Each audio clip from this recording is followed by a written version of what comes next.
Ok, bon. Eh ben, on passe au pick 11. Avec le 11e choix de la draft NBA 2025, les Portland Trail Blazers sélectionnent Derrick Queen, l'intérieur de Maryland. Ça pareil aussi, ça faisait partie des choix qui étaient un peu attendus. L'intérieur d'Eric Quinn, qui est un joueur assez élégant, je crois, pour le coup, Jasper.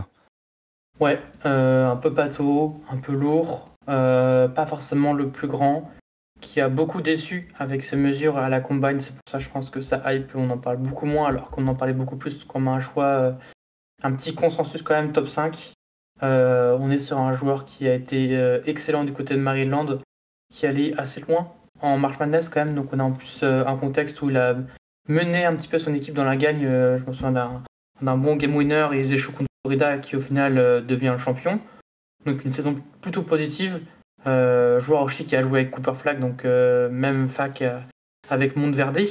Il y a des questions quand même qui subsistent sur le shoot, parce que le volume a été sinusoïdal, on va dire. Il a beaucoup plus shooté en March Madness, parce que je pense que les défenses l'ont beaucoup plus sag, c'est-à-dire qu'ils l'ont beaucoup plus attendu dans la raquette. Ça n'a pas été un joueur non plus qui a fait énormément de possession de post-up, alors qu'il a un jeu qui pourra se prêter à ça. Plus un joueur de face-up, un petit peu d'isolation, qui a proposé pas mal de séquences en pick and pop, sans forcément avoir de shoot, mais pour essayer de rediriger, avoir un peu un rôle de hub offensif, là où il est plutôt bon.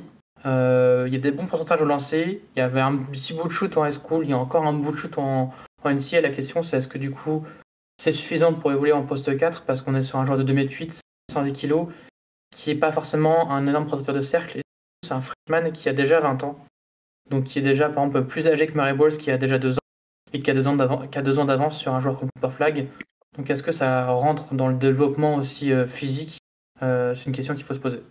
Voilà, on se retrouve avec une équipe de Portland qui est en train de vraiment densifier son young core. Qu'est-ce que tu penses, toi, de Derrick Queen, et qu'est-ce que tu penses, pour le coup, du fit avec ce secteur intérieur qui est dominé par Ayton, mais pas que, il y a quand même déjà beaucoup de joueurs de talent dans ce secteur intérieur.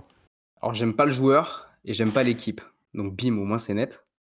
Je trouve le fit Ok. dégueulasse. C'est clair. Le mec, il aura pas de ballon, parce qu'il y a déjà plein de ballons à donner à Sharp, Scoot Anderson et tout. On va me dire, ouais, c'est un projet, donc il aura peut-être quelques responsabilités, et du coup, il aura des bons joueurs à côté de lui. Ouais, ok, enfin, quand tu vois ce qu'ils ont fait de Scoot Anderson, tu te dis, putain, s'ils donnent des responsabilités à Queen, ça va être flippant. Mais je pense qu'en fait, qu'il en aura pas, quoi. Ils préféreront, enfin, ils sont déjà un peu ambitieux parce qu'ils gagnent des matchs, donc ils préféreront mettre Toumani Camara sur le poste 4, sur le poste 3. Ouais, il pourra pas jouer 3, tu vois, mais alors ouais, le seul truc, c'est que si jamais tu te rends compte qu'il peut jouer 5, Queen, bah, vu qu'il n'y a plus que Klingan peut-être à terme, parce qu'ils vont peut-être gerter Ayton et Rob Williams, il aura peut-être des minutes en 5, mais je pense pas qu'il soit réellement viable en 5. Donc je comprends pas le fit et j'aime pas le choix. Voilà. Est-ce qu'on n'est pas, tu sais, sur ces contextes d'équipes qui de toute façon ont trop de jeunes à ce stade, et tu sais, parfois tu arrives un peu à un plafond, quoi. C'est-à-dire que tu as eu plein de jeunes, et finalement continuer à enquiller les jeunes, c'est peut-être pas forcément intéressant. Peut-être que tu aurais aimé peut-être un trade pour plutôt se servir de ce pick 12 pour aller chercher 12, non, pardon, oui, de ce pick 11, pardon, pour aller chercher un meilleur joueur. Qu'est-ce que peut-être tu le vois comme ça? Qu'est-ce que t'en penses, pour le coup, Paul? Ouais, c'est un peu comme les Raptors, c'est-à-dire il y a tellement déjà un peu de profondeur sur tous les postes que tu sais pas qui est-ce qu'ils peuvent réellement prendre du poste 1 au poste même 5, hein, je pense qu'on peut même y aller. Parce que pour le coup, là, il y a 3 pivots, tu vois, sur le poste 5 aux Blazers. Donc, c'est compliqué, ces équipes qui sont, tu vois, autour de la 10e, 11e place, où il y a eu en fait des échecs sur les dernières drafts, que des mecs se sont pas tant développés que ça. Et d'un autre côté, tu as des role-players qui t'apportent de l'impact, qui te font gagner des matchs. Donc, au final, tu te retrouves à pic entre la 10e place et la 14e place. Donc, bah, t'es un peu dans une situation bizarre, quoi. Donc, c'est un peu ça le problème. Et donc, comment est-ce que tu sors de cette situation? Bah, soit tu as un joueur qui progresse d'un coup, soit tu as une équipe qui se rend compte qu'elle passera pas de cap et elle reconstruit à nouveau, quoi. Ok, et toi, tu le sens comment, là, ce fit global, Jasper, avec les Blazers? C'est compliqué parce qu'en fait on est sur des choix, on arrive sur des choix entre 11 et 15, et du coup c'est des choix, est-ce qu'on est toujours au fit, est-ce qu'on est toujours au talent? Je pense que Portland, avec Mike Schmidt notamment depuis qu'il est arrivé, ça a toujours été le talent quand même. Ah, bon, on en parlera plus tard. Avec le 12e choix de la draft NBA 2025, les Chicago Bulls sélectionnent Isaiah Newell, l'ailier fort de Georgia. On est sur un pic intéressant. Moi, ça fait partie de mes chouchous un petit peu de cette draft. Isaiah Newell, j'adore son profil. Jasper, est-ce que tu peux nous en parler un peu? Et ben, on arrive encore avec un joueur de Montverde. On va tous les faire. Cooper Flag, Derek Quinn et donc Isaiah Newell. Donc, on était sur le front de court de Montverde avec Derek Quinn et Newell. Un joueur qui peut évoluer en tant que poste 5, en tant que poste 4. Énorme défenseur, des très bonnes mains, assez disruptif, qui a vraiment une bonne intelligence de jeu. Un joueur qui est très bon aussi sur tout ce qui est cuts, tout ce qui est off-ball. Sa compréhension, je trouve, de l'espace et du spacing est très bonne. On est par contre sur un encore un petit peu en construction. Il n'a pas forcément confirmé cette saison. Il avait une équipe de Georgia assez compliquée quand même, qui était quand même assez bouchée intérieure. Mais malgré ça, il a quand même de plutôt stats avec un 54% de tir et 15 points de moyenne pour un genre où c'était un petit peu bouché et devait un petit peu se débrouiller. Puis un 75% de lancer franc qui quand même montre un beau toucher. Il a un beau toucher près du cercle. C'est un joueur quand même qui peut être utile. Et l'association, je pense, avec des mecs comme Bouzelis peut être intéressante. À voir quel poste et quelle responsabilité il a au niveau des Bulls. Paul, comment tu le sens, toi, le fit de Newell avec les Bulls? Moi, je trouve ça intéressant. Là, il commence à avoir une équipe qui est hyper athlétique. Il y a eu le fit de Bouzelis l'année dernière. Je trouve qu'il va un peu dans le prolongement de ça. T'en penses quoi, toi? J'ai de plus en plus de mal avec Newell parce que je me dis si jamais en fait ça devient pas une star offensive, toute proportion gardée, parce que tu peux être une star offensive avec 20 points par match. J'ai l'impression que ça sera jamais un superbe role player sur son poste et qu'au mieux tu as un bon role player sur le banc. Donc après il arrive dans un contexte des Bulls où là ils viennent officiellement de reconstruire enfin. Et est-ce que ce sera un bon fit à côté de Bouzelis? Pourquoi pas? Parce que Bouzelis, en fait, il montre déjà qu'il peut mettre dedans à 3 points, pas sur suffisamment de volume, mais il a quand même des bons pourcentages au lancer, donc c'est cool. Et il t'apporte beaucoup en défense. Donc c'est vrai que si jamais Newell, tu as envie de le mettre poste 5 pour avoir plus de spacing en attaque, bah ce sera pas forcément problématique en défense ou en termes de spacing en attaque. Donc ils ont pas grand-chose. Enfin, si tu crois au projet Newell, ça peut être intéressant. Ils sont dans une situation pas facile non plus, parce qu'ils sont obligés de pick en 12. Et ils ont aussi beaucoup de monde sur le bas-court. Donc, j'ai du mal à être vraiment emballé de façon par les Bulls et par ce choix-là. Mais ça me dérange pas, parce que je me dis, il aura forcément sa place. Donc, c'est pas vraiment dérangeant, quoi. Il peut aussi d'ailleurs un peu combler l'échec Patrick Williams, hein. Enfin l'échec relatif Patrick Williams, si tant est que les Bulls arrivent à lui trouver une porte de sortie. Moi, j'ai l'impression que dans une rotation intérieure, en 4e homme de la rotation intérieure ou 3e intérieur, il peut quand même déjà faire du bien, notamment par son volume. Il y a un certain truc chez lui, alors c'est pas son profil, mais par son énergie, je sais pas, j'espère ce que tu en penses, mais il me fait parfois un peu penser à Joakim Noah. Est-ce qu'ils peuvent trouver avec lui, en tout cas, cet energizer en sortie de banc qui peut faire du bien, quoi? Ouais, comme a dit Frank Bull dans les commentaires, effectivement, je pense que il a dit qu'il a besoin de défense. Je pense que pour le potentiel défensif, là-dessus, il n'y a aucun problème sur le fait que Newell va apporter, dès les premiers jours, sa capacité à switch, à être à l'aise à l'extérieur, comme apporter un petit peu de sa verticalité à l'intérieur, parce qu'on est quand même sur un joueur qui fait 2m8, 100 kg, qui commence à prendre du poids et qui est intéressant, effectivement, sur ce côté aussi vertical. Et sur des Bulls qui ont été un petit peu la darling de fin de saison, avec des joueurs comme Josh Giddey. Si tu as envie de jouer un petit peu plus rapide au basket, c'est un très gros joueur de transition. Moi, j'aime bien le comparer un petit peu à un Kai Jones plus. Je sais pas si ça donne forcément envie, mais sur ce genre de profil quand même poste 4 assez athlétique, assez grand, qui de toute façon, je pense, va apporter par sa défense et offensivement, qui est quand même pour l'instant assez intelligent pour impacter que ce soit dans les stats, mais aussi dans le mouvement de jeu. Et surtout, je pense que je suis un peu les Bulls qui avaient pris Bouzelis, notamment pour sa partie high school. C'est un peu pareil avec Isaiah Newell. C'est un joueur qui a peut-être un petit peu chuté sur sa saison NCAA, mais un joueur qui était excellent en high school et qui en FIBA a terrorisé tout le monde, notamment Alexa. C'est un joueur qui adorait à l'époque avoir un peu balle en main, aller au large, beaucoup moins vu du côté de Georgia. Et si effectivement, là, ce côté un petit peu de connecting et poste 4 qui, sans sous-shoot, peut aller au large avec combler à son intelligence de jeu, c'est très intéressant. Avec le 13e choix de la draft NBA 2025, les Atlanta Hawks sélectionnent Nick Clifford, l'arrière de Colorado State. Sur un premier big senior là, qui arrive dans cette draft, sauf erreur de ma part, j'espère, je te demande d'ailleurs confirmation. Qu'est-ce que tu penses donc de cet arrière? Je crois que pour l'instant, c'est le joueur le plus vieux qui a été drafté. Ouais, je crois aussi, il a 23 ans, c'est le ça. pépère. Le joueur qui avait testé déjà les on va dire en on va le traduire comme ça. Il avait testé un petit peu les avis des l'année dernière, si je ne me trompe pas. Donc, qui fait 1m98, 92 kg, évolue en tant qu'ailier arrière, profil qu'on va facilement comparer à Josh Hart, parce que c'est un profil qui fait un peu tout. Mais ça fait surtout 2 saisons qu'il a confirmé au tir qu'il a à 40%. Quand on regarde les sorties, il est presque à 90% dans les catch and shoot, dans tous les shoots, 80% lancés, 18 points de moyenne. Et surtout cette saison, il va la March Madness, il emmène son équipe, donc il a encore plus confirmé ses qualités offensives. Et défensivement, c'est un joueur qui se donne pour le coup, c'est un joueur qui joue pour plus haut que sa taille. J'aime bien aussi les comparaisons qu'on peut avoir avec une sorte de Gary Payton, mais avec 2 shoots. Mais dans le profil de joueur gadget, qui va forcément trouver sa place sur un terrain. J'aime beaucoup, et je pense qu'effectivement, le shoot à 3 points, ça fait 2 saisons qu'il est quand même plutôt bon. Donc j'ai pas forcément de problème là-dessus. Et de toute façon, tu ajoutes encore un petit peu de talent aux Hawks. Tu as Trae Young. Ça te fait peut-être doublon à voir avec des joueurs comme Bogdanovic sur le banc. Mais de toute façon, ajouter un joueur qui a du shoot qui ramène de la défense avec Dyson Daniels, tu peux avoir un axe défensif très intéressant chez les Hawks. Bah, en tout cas, effectivement, Bogdanovic c'était le joueur qui faisait ça chez eux. Il est parti aux Clippers, donc ça peut être aussi son remplaçant.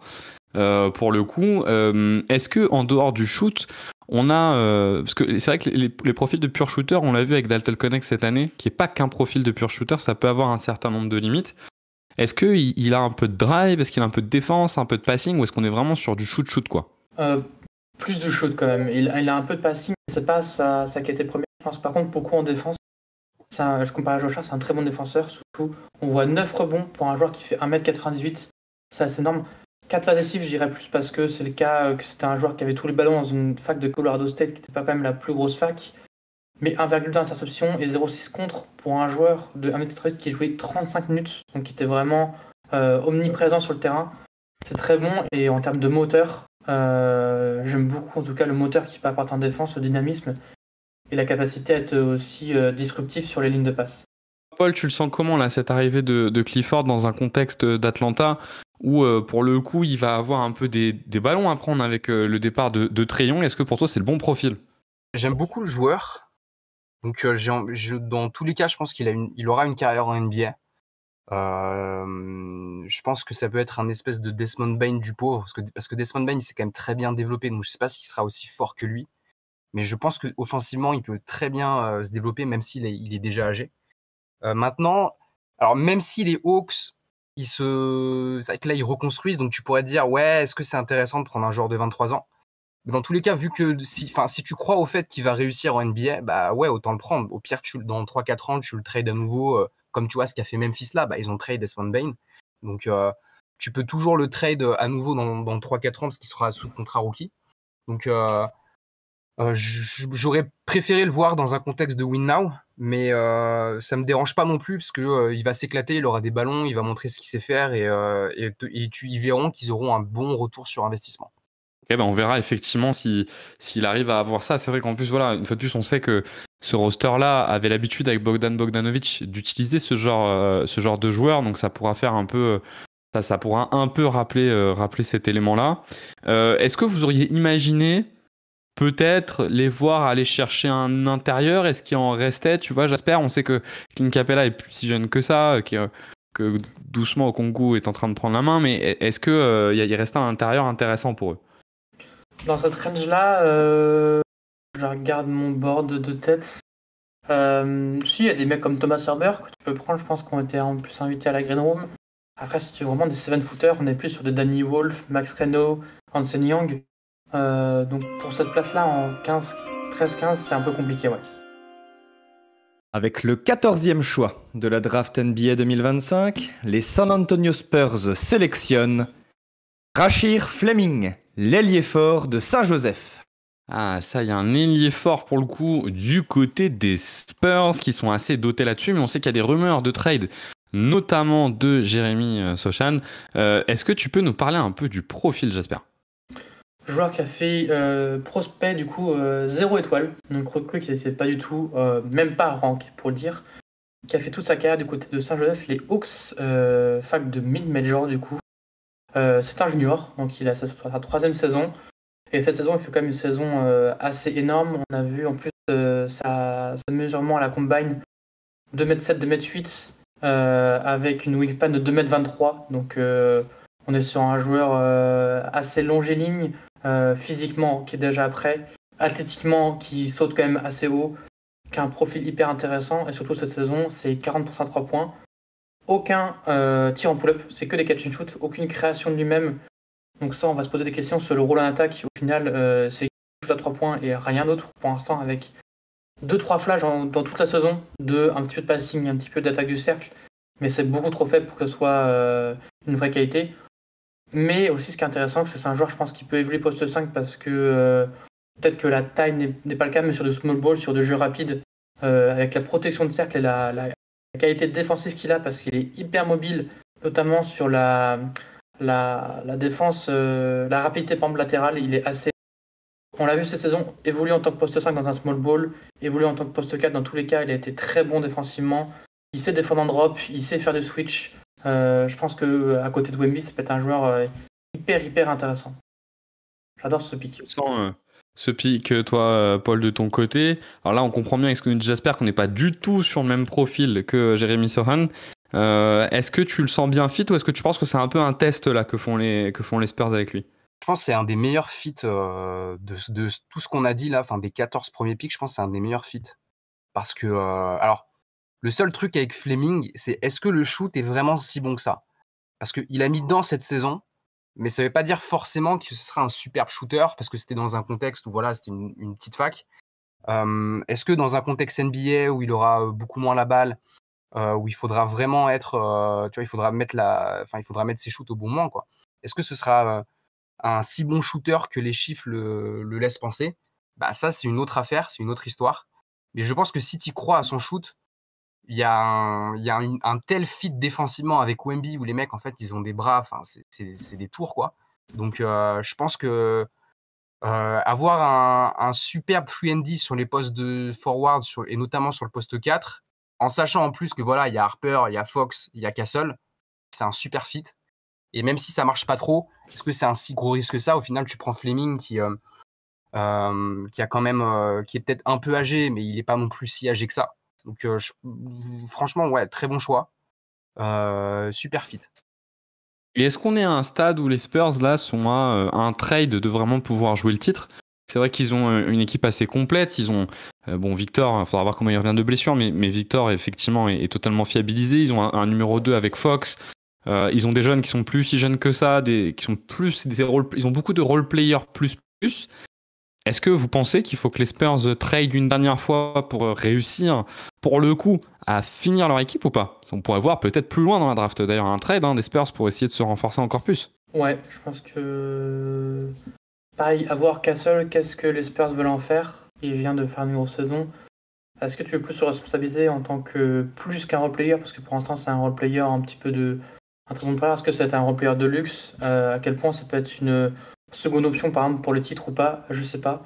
Mais je pense quand même que ce choix de draft fait sens. Et moi, je pense que le développement de Fleming aussi, il n'a pas forcément été dans le meilleur contexte. Donc, moi, j'aime bien le comparer à Pascal Siakam en tant que prospect. C'est un prospect quand même assez brut offensivement, avec ses longs bras, qui peut avoir un développement offensif qu'on ne soupçonnait pas, je pense. Toi, Paul, t'attends un trade là, peut-être des Spurs pour terminer un peu cet effectif, ou pour toi, il faut encore attendre un peu, ça serait dommage de le faire?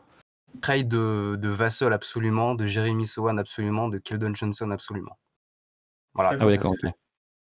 Et ce serait quoi le profil pour toi? On en parlera plus tard. Du shoot et de la défense. Avec le 15e choix de la draft NBA 2025, le Oklahoma City Thunder sélectionne Danny Wolf, le pivot de Michigan.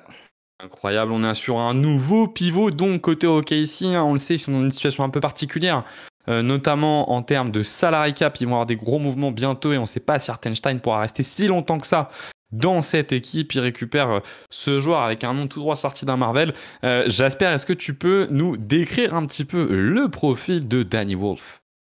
Pour ceux qui ont scout un petit peu Maxime Renaud à une époque, il a joué avec Maxime Renaud avec l'Israël, si je ne me trompe pas, c'était le FIBA U20 avec l'équipe de Guillaume Vizade.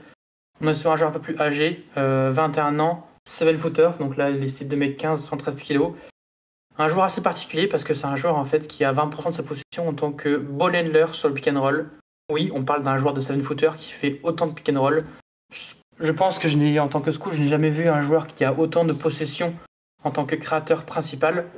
Donc ça a été hyper intéressant de voir comment du côté de Michigan, qui était en plus une équipe qui avait un nouveau coach et qui a été jusqu'au Elite 8 quand même de March Madness, donc il sort d'une grosse saison. On est sur un joueur qui a encore un petit peu de mal à avoir un tir assez efficace depuis ses années à Yale, mais aussi depuis son transfert du coup à Michigan, et même quand en FIBA, ça n'a jamais été non plus un joueur hyper efficace, on le voit avec les 60% lancés. Par contre, c'est un profil quand même hyper cool parce qu'en fait, c'est un profil tellement atypique de voir un joueur qui est autant à l'aise et surtout dans son effectif, ils évoluent avec 2 7-footers, donc Goldin aussi, avec 2 postes 5 du coup qui étaient 7-footers, c'était le pick and roll 4-5. Donc c'est quelque chose qu'on voit beaucoup en NBA, ce genre de pick and roll inversé. Et je pense que c'est un profil qui peut effectivement soit beaucoup marcher à la manière d'un Kelly Olynyk, donc une sorte de connecteur même un peu plus, avec un peu de balle en main. Mais c'est un profil quand même qui est défensivement très limité, athlétiquement qui est quand même assez pauvre. Paul, comment tu sens toi ce fit de Wolf avec les OKC? Ce qui est intéressant en plus, c'est qu'il va être dans un contexte où il aura un peu de temps pour le coup pour se développer parce qu'ils n'ont pas besoin de lui tout de suite en soi. Ils ont encore au moins une année d'Hartenstein. Mais comment tu sens ce fit? Je comprends pas du tout le choix. Je vois pas du tout l'intérêt. Vraiment, je comprends pas l'intérêt de prendre Wolf. Il s'inscrit pas du tout dans les profils du Thunder. Tu me dis, il aura le temps de se développer. Ouais, mais en fait, il a déjà un certain âge, Danny Wolf. Donc, c'est pas un mec. À la limite, si tu prends un mec de 19 ans dans ce profil-là, pourquoi pas? Mais lui, il a déjà un certain âge. Donc, je vois pas. Moi, après, je suis pas fan du profil, donc j'y crois pas trop en NBA. Je pense que si déjà ça devient un Kelly Olynyk, c'est déjà pas mal. Mais alors, au Thunder, il aura pas de place. C'est pas forcément un projet, donc en fait, tu peux pas le récupérer. Tu peux pas le trade dans 2 ans contre beaucoup d'assets, qu'il aura déjà quoi, 24-25 ans. Donc, je comprends pas le fit et je pense que. Et je les vois pas du tout faire ça. Mais après, c'est pas le sujet, mais ouais, j'aime pas. Du coup, c'est assez clair. On verra ce que OKC arrive à en faire. De toute façon, on sait hein, que dans ces choix de draft, même dans les loteries pick, on a parfois des joueurs qui passent un peu à côté. C'est vrai que Jasper, on a vu l'apport que. On a vu durant la saison, globalement, Holmgren était mieux positionné en poste 4 qu'en poste 5. Et donc, ils ont besoin de récupérer un gars un peu solide, probablement solide défensivement et un peu playmaker, comme les Hartenstein. Et c'est pas trop son profil, c'est ce que tu dis, quoi. Non, on est sur un défenseur qui va jouer en drop et encore, il a du mal parce que marcher en reculant pour Danny Wolf, c'est compliqué. Donc effectivement, on est sur un joueur qui défensivement a quand même beaucoup de progrès à faire et qui, je pense, a besoin d'être caché. Donc si tu me parles d'un joueur qui apporte des questions sur la défense, c'est pas le cas. Tout son ceiling, en fait, est-ce qu'il peut apporter un minimum de shoot pour un minimum de playmaking? Et là, ça devient un joueur que tu mets sur le terrain, je pense, offensivement. C'est toute la question. Puis effectivement, est-ce que OKC a besoin de ce genre de profil? De toute façon, OKC, ils ont encore des joueurs comme Nikola Topic qui sont encore en développement. Il y a des joueurs qu'il va falloir re-signer. Est-ce que c'est le bon choix? Je sais pas. Moi, j'aurais peut-être pensé à un joueur comme Carter Bryant. Au final, tu prends pas trop de risques avec un profil comme ça. Là, effectivement, tu prends un joueur un peu âgé. Après, je pense pas que l'âge, ça fait non plus que ta progression est forcément linéaire ou non. Mais c'est vrai que c'est un profil qui n'est pas vraiment similaire à Hartenstein, si jamais tu pars Hartenstein. Est-ce qu'on aurait aimé voir peut-être un de nos Français là, à OKC, je sais pas moi, Noah Sang, par exemple, qui aurait pu représenter un poste 4 un peu athlétique, qui peut parfois manquer, d'ailleurs un peu côté OKC pour compléter Chet Holmgren quand il joue poste 5. Paul, t'en penses quoi? Est-ce que t'aurais aimé ça? Eh ben non, on le sera plus. Ouais, voilà, j'aurais bien aimé. Avec le 16e choix de la draft NBA 2025, le Orlando Magic sélectionne Thomas Sorber, le pivot de Georgetown. Et pour vous commenter la suite de cette draft, je vais laisser ma place à Vince. Vous allez être très bien accompagnés et bonne continuation les amis. Donc, messieurs, Thomas Sorber à Orlando, Jasper, est-ce que tu peux nous parler un petit peu du profil du jeune pivot? C'est ça, on est sur un pivot freshman qui sort aussi pareil de chiffres à la combine assez énorme. J'ai plus le standing reach, mais on est sur du 9 pieds quelque chose. Il est sur une wingspan, c'est la deuxième wingspan grande, je crois. Donc c'est une wingspan de 7 foot, je sais plus combien. Vraiment assez énorme pour sa taille, je crois que c'est 2m8 et c'est 2m25 pareil d'envergure. 101 kg, un beau bébé, un joueur qui s'est déjà posé pas mal d'écran, qui sort d'une saison quand même assez énorme du côté de Georgetown, alors que c'était pas un joueur attendu. Pour le coup, c'était pas un joueur à high school qui était aussi attendu aussi haut. On voit 400 points de moyenne à 50% au tir, 16% à 3 points. Effectivement, il n'a pas encore ce shoot, mais il a un très bon jeu de face-up. C'est un joueur qui, une fois qu'il prend position dans la raquette, il est imbougeable. Il a un super footwork, il bouge très très bien au niveau de ses chevilles pour sa capacité par exemple à prendre le ballon et à attaquer le cercle est assez folle au niveau du post-up là-dessus. Et défensivement, on pourrait un peu le comparer par exemple à un joueur comme Wendell Carter, assez mobile, assez long. La question va se poser sur est-ce qu'il peut défensivement être un poste ou un poste 4 par exemple, qui va arriver en tant que second rideau, je ne sais pas. Polo, Sorber dans la raquette d'Orlando à côté de Wagner, à côté de Wendell Carter ou de Bitadze, qu'est-ce que t'en penses toi? J'en pense que en fait, c'est les bouchons là. C'est l'autoroute A6 en plein mois d'août. En fait, il y a pas de place. Donc c'est un peu le problème. Bon, on précise quand même que là, le Memphis a trade Bane, donc ils ont récupéré le pick, donc ça va pas être Orlando qui pique, mais on parle quand même de cette mock draft, parce que ça reste, voilà, c'est l'utopie, on rappelle. Mais, alors pour le coup, lui, contrairement au pick précédent de Danny Wolf, il fit très bien dans l'effectif du Magic. Le truc, c'est que là, il y a l'embouteillage, donc quel est l'intérêt de prendre Sorber? Il y a un intérêt seulement si tu acceptes de sacrifier ta profondeur sur les postes de pivot, avec soit Goga, comme tu l'as dit, soit Wagner et Wendell Carter, parce qu'il a un peu le même profil que Wendell Carter. Donc ça a du sens si tu sacrifies tes pivots pour évidemment du shoot, parce qu'il en manque réellement, même si là ils prennent Bane, et de création offensive. Et je serais un peu déçu si jamais par magie il arrive au Magic, parce que j'y crois beaucoup en lui. Je pense qu'il fait minimum 10 ans en NBA. Il est limité, ce sera pas une star, je pense pas, mais ce sera un super role player sur son poste. Et je pense que c'est quelqu'un qui peut déjà, dès sa saison 1, dans un effectif compétitif, être sur le banc, quoi. Être une rotation à 20-25 minutes en sortie de banc dans une équipe qui gagne pas, enfin qui est pas contender non plus, mais au moins qui joue les playoffs. On aurait pu partir sur de Banchero, pardon. Coupez parole. Non, j'allais demander si on aurait pu partir sur un autre profil, du coup, si on pense qu'il y a un embouteillage sous les cercles, et sur quel autre profil on aurait peut-être pu se diriger du côté du Magic? Création offensive, shoot. Franchement, il n'y a pas d'autres sujets là-dessus. Hein. Alors évidemment, si le mec il peut défendre, c'est toujours mieux. Mais ils ont tellement un plancher défensif que limite tu te dis, bon, s'ils prennent un mec qui défend pas si bien que ça, c'est pas si grave, parce qu'il te faut tellement du shoot là que même si le gars il défend pas, il faudra quand même le responsabiliser. Je sais pas ce que t'en penses, j'espère, mais sur voilà. le shoot, pour le coup, tu vois, on compare beaucoup à Derrick Queen. Je trouve qu'il est quand même plus avancé que Derrick Queen. Je trouve que la mécanique est mieux. Les pourcentages de l'OC France sont plutôt bons. Et les mêmes pourcentages en mid-range sont plutôt bons. Il a un vrai jeu de face-up. Et je pense qu'il a aussi un passing qui peut être très intéressant au Magic, parce qu'on manque un petit peu, je pense, de passing aussi. Effectivement, à voir si défensivement ça tient la baraque, parce qu'en fait il fait quand même que 2m8 malgré des mensurations quand même assez énormes. À voir effectivement cette question d'embouteillage. Peut-être qu'un joueur comme Carter Bryant, au final tu te poses pas de questions, tu prends un trendy qui va plutôt bien défendre, qui va te mettre des shoots, ou si tu veux un peu de création, je sais pas, est-ce que tu as vraiment envie de prendre un meneur là pour un peu de création? Je sais pas trop. Avec le 17e choix de la draft NBA 2025, les Minnesota Timberwolves sélectionnent Carter Bryant, l'ailier fort d'Arizona. Paul, peut-être que tu peux nous faire un petit focus sur le profil de Carter Bryant qui est relativement intriguant, mine de rien. Ouais, il est. Alors, c'est vraiment le 3&D, hein, c'est-à-dire qu'il est ultra athlétique. Il t'apporte déjà des vraies certitudes sur la défense, sur les joueurs de son poste. Il n'est pas si grand que ça, il doit faire un 98. Il était annoncé plus grand, mais je crois qu'à la combine, il est un peu plus petit qu'annoncé.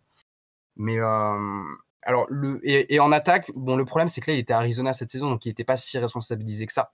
Donc, il n'y a pas énormément de garanties sur son profil en attaque. Il a mis ses shoots. Maintenant, ça reste sur un petit volume. Seul truc qui est un peu inquiétant, c'est que les lancers francs, il est quand même à moins de 70%. Donc, je ne sais pas si ce sera un si bon shooter que ça dès ses premières années. Et je pense que il arrive dans un contexte qui est déjà dans du win now. C'est parfait. J'ai du mal à croire qu'il y ait une équipe qui fasse un énorme pari sur lui en le responsabilisant énormément. Je pense que si jamais si jamais c'est un joueur qui a une meilleure carrière qu'annoncé, c'est-à-dire une meilleure carrière qu'un Suendi, bah en fait, il sera responsabilisé, mais dans un contexte où une équipe compétitive accepte de lui donner des ballons parce que tu te rends compte qu'il est bonifié super bien. Donc, je sais pas ce que tu en penses, Jasper, mais en tout cas, moi, le fit, j'aime beaucoup. Et si tu veux nous parler du fit un peu, Bah, le écoute, fit, j'aime beaucoup. j'aime beaucoup. Après, moi, c'est pas le genre où je suis le plus haut parce que je trouve que c'est un profil quand même qui m'a pas forcément hyper convaincu. À part en défense, je n'ai pas non plus été hyper optimiste sur son shoot cette saison, sachant que c'est un prospect quand même qui était évalué assez haut en début de saison. Après, effectivement, tu prends pas de risque parce que tu ajoutes de toute façon un role-player intéressant et il pourra pas faire pire que le dernier trendy qu'ils ont sélectionné qui était Jared Culver. Je pense que ça va être compliqué de faire pire quand même que lui dans sa carrière. Je le trouve pas qu'il a un plafond très élevé. Je vois qu'on parle un petit peu comme un OG Anunoby.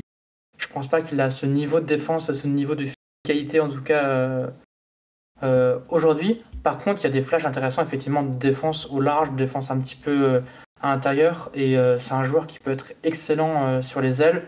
Et si le shoot est là, effectivement, c'est un joueur qui va très vite pouvoir jouer des minutes, ce qui n'est pas été le cas de Rob Dillingham la saison dernière. Et pour le coup, là, tu prends peut-être un joueur qui va pouvoir jouer et qui va pouvoir t'apporter un minimum de choses en playoff. Là où tu as été un peu court, j'ai l'impression, cette saison, tu renforces ton effectif, quoi. Et où est-ce Ouais, qu'on le situerait le mieux? Est-ce que ça serait plutôt un poste 3? Parce que comme Paul l'a dit, moi je l'ai à 2 m 00, 2 m 01, mais est-ce qu'on le situe plutôt sur un poste 3 ou sur un poste 4 poste 3 qui est peut-être un petit peu plus faible du côté des Wolves, même si les postes ont tendance à ne plus vouloir dire grand-chose? Ça Je dépend de pense la line-up, que je pense, mais il peut jouer sur les deux postes pour moi. 3 quand ouais, il même. peut jouer 3, il peut jouer 4, il pourra défendre sur des 2. Non, je pense que alors je pars du principe que les Wolves auront plus envie de prolonger Randle et Reed que Nickel Alexander-Walker. Donc vu que Reed, il joue 5 sur beaucoup de minutes aux Wolves, lui, Carter Bryant, il aura sa place sur le poste 4 sur le banc. Donc ça, c'est cool parce qu'il sera dans la rotation de 10 joueurs. À côté de lui, sur le banc, il y aura toujours du Dante DiVincenzo, du Mike Conley, si Rob Dillingham est titulaire, et un Terrence Shannon qui a montré des bonnes choses. Il y a quand même de la concurrence, hein. Là, il y a des profils qui ont montré des bonnes choses cette saison. Il y a aussi un Clark sur les ailes. Donc, sur les ailes, les Wolves, ils sont parés, c'est sûr, ils ont du monde.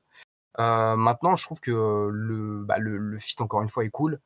Et moi, je suis un peu plus haut sur Carter Bryant. Je pense que il y a un scénar qui est assez probable où ça devient vraiment un des meilleurs 3&D de la ligue, je sais pas, mais en tout cas de sa conférence, on va dire.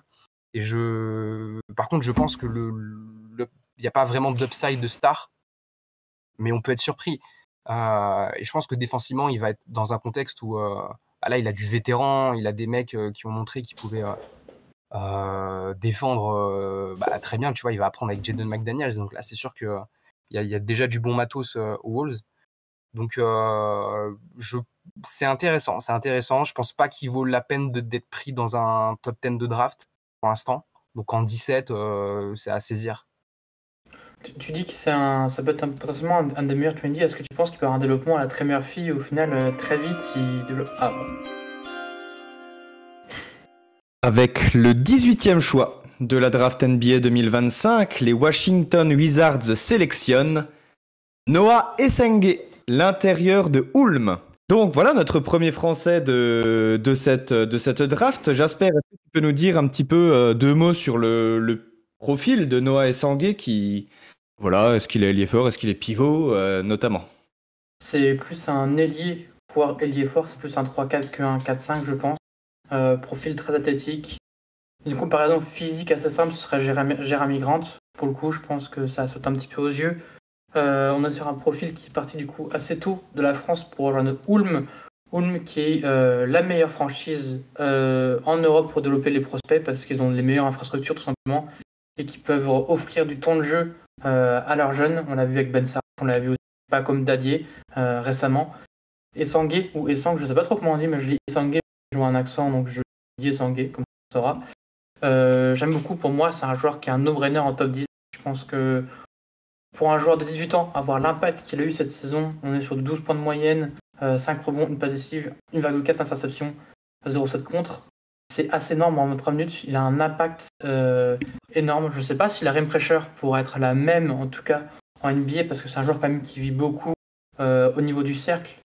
Mais malgré tout, dans un spacing européen avec des joueurs qui peuvent des fois un peu différents d'NBA, beaucoup moins verticaux, il a réussi à avoir énormément de lancers de pression au niveau du cercle. Il est à 75% presque au lancer. Donc c'est plutôt positif. Sur le shoot à 3 points, un peu particulier parce que des fois il y a des matchs où il va te prendre du pull-up, des fois c'est que du catch and shoot. Je pense qu'il tâtonne encore un petit peu sur son shoot et il sait pas trop où est-ce qu'il en est, donc c'est une vraie question. Par contre, pour moi, c'est un prospect qui doit tomber dans le top 10 parce que le talent est trop fort et que les outils physiques sont assez fous. Paul, qu'est-ce qu'on en pense de l'intégration potentielle de Noah Essangué dans le roster des Wizards? Et est-ce qu'on pourrait se diriger vers un front de courte totalement français avec Koulibaly peut-être en poste 3, Essangué au poste 4 et Alex Sarr qui serait du coup décalé en 5? Non, moi j'adore Noah Essang, pareil que Jasper, je pense que ça doit être pris top 10. Je trouve que c'est un miracle qu'il soit encore dispo en 18. Je préfère quand même qu'il arrive dans une équipe voilà, comme les Wizards où on va lui donner des responsabilités. Je pense qu'il y a un vrai scénario crédible où il devient une star. Peut-être une star limitée, oui, parce qu'il n'a pas des tools monstrueux. Il est peut-être un peu trop petit pour jouer, pour dominer sur un poste 5 et un peu trop grand pour être vraiment dominant balle en main, réellement. Et je pense qu'il a un fil pour le jeu, il a un passing un peu sous-coté. Moi, j'y crois au shoot. Il est peut-être un peu lent quand tu le regardes, mais en fait, ça joue. Il sait vraiment mettre en avant sa lenteur pour le rendre impactant, parce qu'en fait, il va beaucoup sur la ligne. Et au final, il arrive à gratter des lancers et tout, et c'est pas vraiment un problème en fait pour lui. Sa lenteur que tu peux voir sur l'eye test. Donc, j'espère qu'il sera. J'ai du mal à croire qu'il sera pas responsabilisé aux Wizards. Après, c'est vrai qu'il commence à avoir du monde, mais je trouve que c'est un joueur qui doit plus avoir la balle en main qu'un Bilal Koulibaly. Je trouve qu'il a plus de talent au même âge. Après, on verra, hein.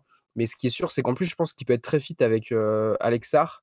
Parce qu'en attaque, si Noah Essang est responsabilisé balle en main et que tu as un pivot qui stretch, tu as un très bon spacing. Donc là, pour l'instant, tu vois, si tu arrives avec un 5 majeur où vu qu'ils ont choisi Trey Johnson, tu aurais Bob, Trey Johnson, peut-être Keyshawn George pour du spacing, Bilal sur le banc, Noah Essang poste 4 et Alex Sarr poste 5. Ok, offensivement, tu sais pas trop ce que ça va donner, mais en fait, tu as déjà un spacing qui est pas mal, quoi. Et défensivement, c'est trop bien. Ouais, il y a un peu ce Justement, running des Français. Pardon, au Wizard, je t'ai coupé. Vas-y, justement, Jasper, j'allais te relancer là-dessus en te demandant si peut-être de développer en 30 secondes son aspect défensif. Et tu peux terminer sur le running gag des Français à Washington, bien évidemment. Bah, effectivement, on peut y penser, mais en fait, pour moi, si pour 18, tu ne réfléchis même pas au quoi que ce soit, tu prends le joueur parce que c'est. En plus, t'es les Wizards, t'as le temps de développer des joueurs, il a que 18 ans, il a quand même un gros upside. C'est un joueur qui est titulaire à 18 ans à Ulm, dans une bonne équipe en Europe, et je pense que ça, c'est beaucoup sous-estimé de l'impact d'un joueur à son âge. Je dis pas que du coup, forcément, ça fait qu'il a un potentiel énorme, qu'à 18 ans, il arrive quand même à avoir des responsabilités, et que défensivement, il est très mobile, quoi. Avec le 19e choix de la draft NBA 2025, les Brooklyn Nets sélectionnent Egor Demin, l'ailier de BYU. Et là, j'espère, je suis obligé de revenir vers toi, puisque je sais que vis-à-vis d'Egor Demin, tu as une position non pas tranchée, mais je sais que tu as ton avis qui t'est bien propre. Bah écoute, oui, c'est un joueur, c'est le premier article que j'ai fait cette saison, c'est sur lui. C'est un joueur qui était quand même, qui est toujours alléchant. Après, pour moi, c'est un projet qui n'est pas fini et qui aurait dû rester en NCAA parce que je vois pas forcément beaucoup de qualité quand même dans le joueur. À l'instant T, j'aime beaucoup le profil théorique de ok, c'est un ailier qui peut apporter pas mal de playmaking, qui est intéressant sur du collecting. On parle un peu de Denis Avdija, tout ça, mais le truc, pour l'instant, pour moi, défensivement, il est très loin de Denis Avdija. Josh Giddey, c'est bien, mais Josh Giddey avec plus de facilité balle en main. On a vu très vite cette saison du côté de BYU qu'en fait, dès qu'on met un peu de pression sur le joueur, il a eu du mal. J'ai oublié de parler des mensurations, par contre, c'est 2m6, 90 kg. C'est du coup un ailier fort, je pense. Il avait beaucoup de ballons en début de saison, il a eu beaucoup moins en fin de saison parce que je pense qu'on s'est rendu compte qu'il avait quand même pas de limitations. Sur le shoot, on a vu un petit peu de shoot intéressant, mais pas assez convaincant. La finition aussi, il n'est pas forcément hyper athlétique. Prospect du coup russe. À voir, pourquoi pas au Nets, hein, mais il faut qu'il fasse au moins un an de G-League parce qu'il est pas prêt à être sur un terrain NBA pour Paul, est-ce que toi, tu as la même vision des choses sur Igor Demin ou est-ce que tu penses qu'il peut avoir une forme d'impact dès le mois d'octobre en NBA? Je suis totalement d'accord avec Jasper. Il n'est pas du tout prêt à jouer, même pas dans un contexte de playoff, mais dans un contexte où il est sur le terrain, quoi. Il n'y a pas de shoot, il n'y a pas de défense. Il était pas capable de drive en NCAA, donc il sera pas capable de drive en NBA pour l'instant. Donc il y a un gros boulot à faire sur lui. Moi, j'y crois pas trop, mais bon, on est en pick 19, donc c'est pas problématique. Et comme l'a dit Jasper, c'est-à-dire qu'il y a une espèce de fantasme autour d'Igor Demin parce que c'est un grand porteur de balle qui a du passing. Ouais, ok, mais en fait, si t'as pas de shoot, si tu sais pas drive, si tu peux pas défendre, tu feras rien, quoi. Tu tireras en Europe, en Russie ou je sais pas où, et tu seras pas en NBA. Maintenant, il arrive dans un contexte où il sera responsabilisé. Ils ont montré, tu vois, avec Trendon Watford cette année, les Nets, que des mecs qui n'ont pas forcément du shoot, qui sont pas ultra positifs en défense, que Watford, il défend quand même mieux que Demin. Mais si tu les responsabilises un peu balle en main, ils font 2-3 trucs sympas.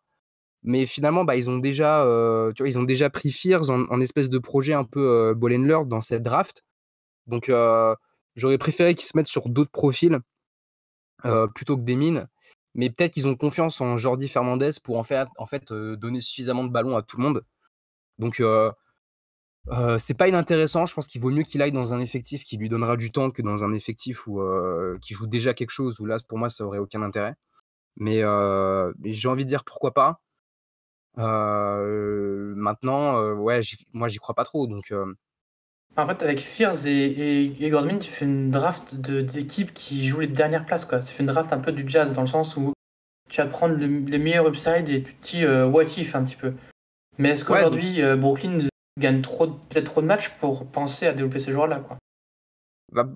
Je pense que ça a du sens, parce que je pense pas qu'il, tu vois, genre, à tout moment, en fait, il trade Claxton et Cam Johnson, donc il y a plus personne, en fait, pour gagner des matchs à Brooklyn, donc ça a du sens. Mais et puis c'est pas, tu peux avoir un blessé, tu vois, sur la saison, un mec qui loupe 30-40 matchs, donc au final, tu auras forcément des mecs qui seront responsabilisés. Mais c'est vrai que j'aime pas les drafts où tu prends les mêmes joueurs, entre guillemets, à chaque fois. C'est pas les mêmes joueurs. Pour moi, il y a plus de garanties sur Fierce que sur Demin. Il y a beaucoup plus d'upside pour moi sur Fierce que sur Demin. Mais j'aime bien, tu vois, prendre. Ok, si on prend un meneur, on prend un intérieur, on prend un ailier, on prend un 3&D, on prend un mec, on prend même un vétéran. Tu vois, il y a pas mal d'équipes qui le font pas trop, mais c'est un peu dommage. Ça veut pas dire que tu reconstruis, que tu peux pas prendre, tu vois, les Hawks avec Nick Clifford dans cette draft. Ouais, c'est intéressant. Il est vieux, il a peut-être pas tant d'upside que ça, mais s'il devient un bon joueur de basket, autant le prendre, quoi. Donc, ouais, j'aime bien l'idée aussi des fois de prendre peut-être un jeune de vieux, quelque chose comme ça. Si tu prends que des jeunes, en fait, tu te retrouves avec des trucs Cam Whitmore où c'est bien, il est bien, mais pas assez bien, et du coup, désolé, tu vas faire un petit peu de G-League, un petit peu d'NBA. Ouais. Nous avons un second trade et Miami s'est mis d'accord avec Phoenix pour ce trade. Phoenix reçoit Andrew Wiggins, Duncan Robinson, Kevin Love, le choix numéro 20 de la draft NBA 2025, ainsi qu'un second tour de la draft NBA 2032. Et le Miami Heat reçoit en échange Kevin Durant. Et avec ce choix de la draft NBA, ce 20e choix de la draft NBA 2025, les Phoenix Suns sélectionnent Cedric Coward, l'ailier de Washington State. Mais avant d'en parler, monsieur, Jasper, peut-être que tu pourrais me débriefer un petit peu ton avis sur ce blockbuster trade. Bah écoute, il fallait le faire. Au moins, le bouton était appuyé. Je pense qu'il a été appuyé plus vite de la commu des Suns que dans la réalité. Je pense que là, ils ont accepté la première offre un petit peu à minima alléchante. Pareil pour le Heat, t'avais besoin de bouger avec, je pense, la perte d'un joueur comme Butler. Il fallait avoir à nouveau du mouvement. C'était pas très laid, je pense, de faire ce trade. Donc pourquoi pas, de toute façon, le pick 20, t'en fous un petit peu quand t'es le Heat. Et je pense que les Suns sont plutôt contents en vrai de récupérer. Donc je pense que les deux parties sont plutôt contents de ce qu'ils récupèrent. Paul, ton avis sur cet échange? Je suis pas fan pour les deux équipes. Je pense que je Ah. vois pas trop ce que le Heat fera de KD. À part le côté, on rassure la fanbase, parce que ouais, ok, avec KD, c'est sûr que tu gagneras peut-être plus de matchs qu'avec Wiggins et Robinson, c'est ça qui est mis dans le trade, j'ai oublié. Wiggins, Pardon. Robinson, Kevin Love, ouais. Ouais. Donc oui, c'est sûr que tu gagneras plus de matchs, mais bon, KD, il a 36 ans.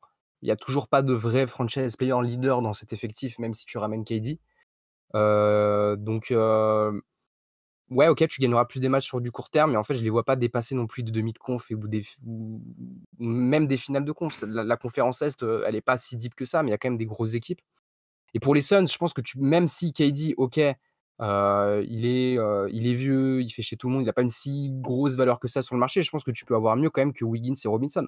Après, c'est des mecs ça reste des bons role-players, donc c'est vrai que je serais pas étonné qu'ils les enfin, c'est même sûr à 100 qu'ils peuvent les retrade à nouveau pour récupérer des assets. Mais bon, le projet Suns, si tu te retrouves avec Devin Booker et en deuxième option offensive, Andrew Wiggins, enfin, je suis désolé, mais t'es fan des Suns, t'as envie de te tirer une balle, quoi. Donc autant prendre la responsabilité de trade Booker plutôt que de continuer comme ça. Donc ouais, je suis pas fan du trade pour les deux équipes. Je pense mais peut-être que tu voulais que Spo en fait il continue à gagner et que t'envoies un message quand même de tu continues à être compétitive. Ouais, ça c'est sûr. Tu rassures la fanbase, tu rassures Spo qui veut peut-être avoir un effectif où il peut faire quelque chose. Parce que là, il s'est fait sortir 4-0 violemment au premier tour. Donc il y a un côté, mais je trouve que c'est un peu un espèce de panic move qui est pas si bon que ça. Après, peut-être qu'on sous-estime KD à nouveau à 36 ans et qu'en fait, il fera des dingueries dans la conférence Est. Ça va être la rédemption comme à Brooklyn en 2021 où il va sortir des playoffs de zinzin. Mais et puis le Heat, ils savent développer des role players, signer des mecs qui sortent de nulle part et en fait, ils t'en font des joueurs playoff ready ou tout ce que tu veux. Donc pourquoi pas, hein. Mais j'ai du mal à être hypé par un Tyler Herro, Duncan, Adebayo. Même si oui, ça gagnera des matchs, ça c'est sûr, ça fait 50 wins dans la conférence Est, environ. Mais ouais, je sais pas.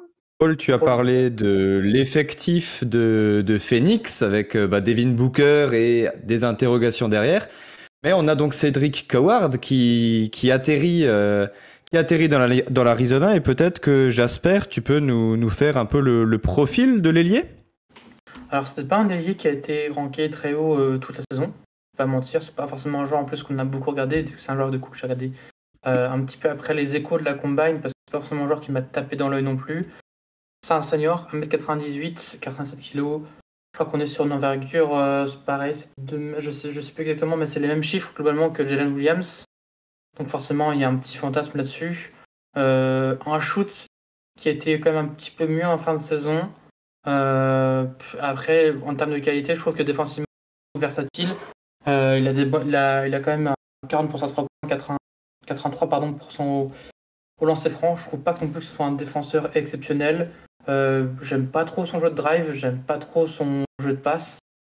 Par contre, si tu me dis qu'au final Phoenix aujourd'hui veut un role-player qui mette ses shoots mieux que Ryan Dunn et qui apporte un minimum de défense avec un profil physique quand même intriguant parce que il a l'envergure et il a le profil athlétique.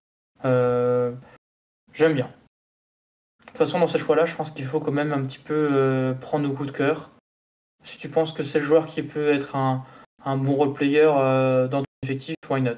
Paul, toi, qu'est-ce que tu penses de la place que peut prendre Cedric Coward dans l'effectif des Suns? Est-ce qu'il peut apporter directement des minutes, voire briguer un poste de titulaire à l'aile ou est-ce que ça nécessitera peut-être un temps d'adaptation? Titu à l'aile, je sais pas, parce que là, ils ont pris Wiggins et Robinson. Je pense qu'ils seront quand même plus safe dans un premier temps. Même si Wiggins fait quand même j'ai un peu de la peine sur un terrain de basket de plus en plus. Mais ce qui est intéressant, en fait, si tu souhaites faire un espèce de retooling autour de Devin Booker, c'est-à-dire que tu te dis, bon, on va reconstruire un peu autour de Devin Booker pendant quelques saisons pour voir. Bon, moi, j'y crois pas du tout. Je pense que ça n'a pas du tout marché et que c'est une erreur. Mais ça a du sens dans cette optique-là, parce que Coward, il n'y a clairement pas assez de garantie sur le joueur parce qu'il a été blessé cette saison. Et finalement, il a montré qu'il pouvait mettre dedans à 3 points, mais ça reste sur un tout petit volume. Maintenant, ouais, il a des mensurations qui sont assez incroyables. C'est le physique de J-Dub, quoi. C'est assez drôle. Maintenant, balle en main, ça part de loin. Donc, dans un contexte où tu as déjà besoin d'avoir de la défense et potentiellement du 3 points, sur les ailes à côté de Booker, ouais, ça fera le taf, tu vois. Je me fais pas trop de soucis. Et puis, de toute façon, tu es en pick 20, donc t'as pas trop d'intérêt à te mettre sur un projet à ce moment-là. Il y a encore des Français de dispo, tu vois, Traoré, Panda. Moi, c'est vrai que je préférais limite Cédric Coward parce que si tu veux gagner des matchs cette saison, Cédric Coward t'apporte plus de garanties sans doute au shoot que Panda qui part de plus loin. Donc, c'est un choix intéressant. Le trade, pour moi, fait pas trop sens, mais le choix va dans le sens de ce que veulent faire les Suns sur du court terme. Et ensuite, sur le joueur, on verra ce que ça donne, quoi. Jasper, ça peut être doublon avec Ryan Dunn sur la défense, mais de toute façon, il faut du shoot. À voir effectivement si Wiggins, tu essaies de le rediriger, ou tu gardes au final que Robinson et Kevin Love, tu essaies de voir ce que tu fais. De toute façon, en fait, tu es obligé de te débarrasser de KD, et comme a dit Grégoire dans le chat, il a essayé avec tout le monde. Il n'y a que le Heat qui a accepté. Donc de toute façon, tu étais coincé avec Durant, tu essaies de récupérer au mieux. Je pense que les Suns ont plutôt bien drafté récemment. Je pense que les choix par exemple de Iguodala, Dunn ont été plutôt intelligents. Ils ont draft dans des facs comme assez où vous avez quand même des joueurs assez vieux, qui avaient quelques saisons NBA, qui apportaient de l'assurance. Avec Coward, pourquoi pas. T'as un peu l'upside de se dire, en fait, avec les il peut être encore plus fort défensivement de ce qu'on a vu parce qu'en fait, il a une vraie capacité à protéger le cercle pour un poste 3-4 qui est hyper intéressant. Un peu à la manière effectivement de Jalen Williams. Et je comprends du coup l'espèce de petit reach, si j'ose dire. Donc ouais, je comprends ce choix. Je suis pas forcément le choix que j'aurais fait, mais c'est pas non plus un choix, un blasphème, quoi. On arrive donc aux 2/3 de cette draft. Et nous allons réaliser un petit rappel des 10 choix qui viennent d'être effectués. Si vous avez des questions dans le chat, n'hésitez pas à les poser. Nous banalisons encore une fois un petit peu de temps pour y répondre. Donc avec le 11e choix, Portland a choisi Derrick Queen. Le 12e, Chicago a sélectionné Isaiah Newell. Atlanta a fait le choix de Nick Clifford, tandis que les San Antonio Spurs se sont dirigés à l'intérieur avec Rashir Fleming. OKC en 15e a sélectionné Danny Wolf, le pivot israélien. Un pivot également à Orlando en 16e position avec Thomas Sorber. Minnesota s'est renforcé sur les ailes avec Carter Bryant. Washington a sélectionné le français Noah Essangué. Brooklyn a tenté le pari Egor Demin en 19e et Cédric Coward atterrit donc à Phoenix en 20e position. Au-delà peut-être de Coward, dont on a bien compris que, notamment chez Jasper, on le voyait peut-être partir un petit peu plus bas. Est-ce que vous voyez sur ces 10 derniers choix une surprise ou un choix soit étrange, soit notable peut-être? Danny Wolf, je pense. Il y a quand même peu de mock où on voit le joueur aller dans les 15 premiers. On est plus sur un range de Maxime Reno, c'est-à-dire 25-30. Je pense que c'est le pic un peu où tu peux te poser des questions sur Thunder, mais aussi c'est un choix, je pense, très Sam Presti de s'en foutre un petit peu des avis des gens. On a vu avec la dernière qu'il a pris Dylan Jones de Weber States. Ça n'a pas forcément marché pour l'instant pour cette saison. On sait qu'ils ont une direction et un scouting où ils ont entièrement confiance. Et j'aime beaucoup, en tout cas, moi, le choix de Noah Essangué. S'il tombe en 18 aux Wizards, c'est très très bien pour les Wizards. Paul, toi, est-ce que tu penses au contraire qu'il y a des joueurs qui n'ont pas encore été sélectionnés et qui auraient peut-être mérité de figurer dans ces places 11 à 20? Ouais, il y a clairement là, il va y avoir 4-5 joueurs, je pense, qui auraient largement mérité d'être pris dans le top 20. Après voilà, c'est le jeu de la draft. Ça laisse forcément des mecs sur le carreau. Et là, tu vois, pour le coup, encore dans le top 10, je trouvais qu'il y avait que des bons choix. Il y avait pas vraiment de choix qui m'avaient choqué. Là, je trouve il peut y avoir des très bons coups, mais il y a aussi des coups qui sont forcément, vu que c'est les places 10 à 20, qui seront forcément un peu décevants. Je suis plus partagé, beaucoup plus sur, certains choix que, dans le top 10 où finalement pour moi c'était assez cohérent, sur la plupart des choix.